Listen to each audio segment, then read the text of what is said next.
ಅವನು ಯಾವಾಗ್ಲೂ ಕ್ಲಾಸ್ನ ಕೊನೆಯ ಬೆಂಚಿನ ಹುಡುಗನೇ ಆಗಿದ್ದ. ಅವನು ದುರ್ಬಲನಾಗಿದ್ದರಿಂದ ಅಲ್ಲ, ಆದರೆ ಶಾಲೆ ಆರಂಭವಾಗುವ ಮುಂಚೆಯೇ ಜೀವನ ಅವನನ್ನು ದಣಗಿಸಿತ್ತು. ಪ್ರತಿ ಬೆಳಗ್ಗೆ ಅವನು ಬೇಗ ಎದ್ದು ತನ್ನ ತಂದೆಗೆ ಸಹಾಯ ಮಾಡುತ್ತಿದ್ದ. ಅವನ ಯೂನಿಫಾರ್ಮ್ ಹಳೆಯದಾಗಿತ್ತು. ಅವನ ಬ್ಯಾಗಿನ ಜಿಪ್ ಕೂಡ ಖರಾಬಾಗಿತ್ತು. ಕೆಲವೊಮ್ಮೆ ಹಣ ಉಳಿಸಲು ಮಧ್ಯಾಹ್ನದ ಊಟವನ್ನೇ ಬಿಟ್ಟು ಬಿಡುತ್ತಿದ್ದ. ಕ್ಲಾಸ್ನಲ್ಲಿ ವಿದ್ಯಾರ್ಥಿಗಳು ಅವನ ಇಂಗ್ಲಿಷ್ ನೋಡಿ ನಗುತ್ತಿದ್ದರು. ಶಿಕ್ಷಕರು ಅವನನ್ನು ಟಾಪರ್ಗಳ ಜೊತೆ ಹೋಲಿಸುತ್ತಿದ್ದರು. ಸಂಬಂಧಿಕರು ಹೇಳುತ್ತಿದ್ದರು, ಇವನಂಥವರಿಗೆ ಓದು ಸರಿಯಾಗಲ್ಲ. ನಿಧಾನವಾಗಿ ಅವನು ಕೂಡ ಅದನ್ನೇ ನಂಬಲು ಶುರು ಮಾಡಿದ. ಒಂದು ದಿನ ಪೇರೆಂಟ್ ಮೀಟಿಂಗ್ ವೇಳೆ ಅವನ ತಂದೆ ಕೆಲಸ ಮುಗಿಸಿ ಧೂಳು ತುಂಬಿದ ಬಟ್ಟೆಯಲ್ಲಿ ಶಾಲೆಗೆ ಬಂದರು. ಇತರರು ಅವರ ಹತ್ತಿರ ನಿಲ್ಲುವುದಕ್ಕೂ ತಪ್ಪಿಸಿಕೊಂಡರು.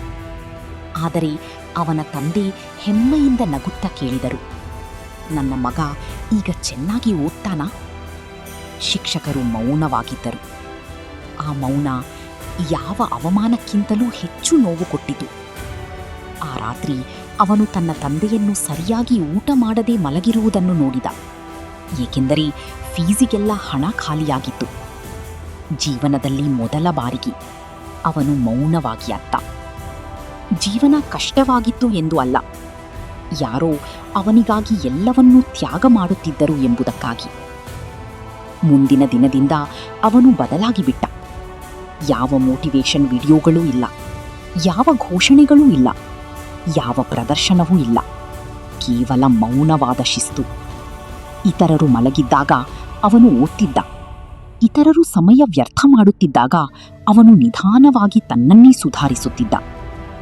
ಕೆಲವು ದಿನ ಅವನು ಸೋತ, ಕೆಲವು ದಿನ ತುಂಬಾ ದಣಿದ, ಕೆಲವು ದಿನ ಎಲ್ಲವನ್ನೂ ಬಿಟ್ಟು ಬಿಡಬೇಕು ಅನ್ನಿಸಿತು. ಆದರೆ ಪ್ರತಿ ಸಾರಿ ಅವನ ತಂದೆಯ ಮುಖ ನೆನಪಾಗುತ್ತಿತ್ತು.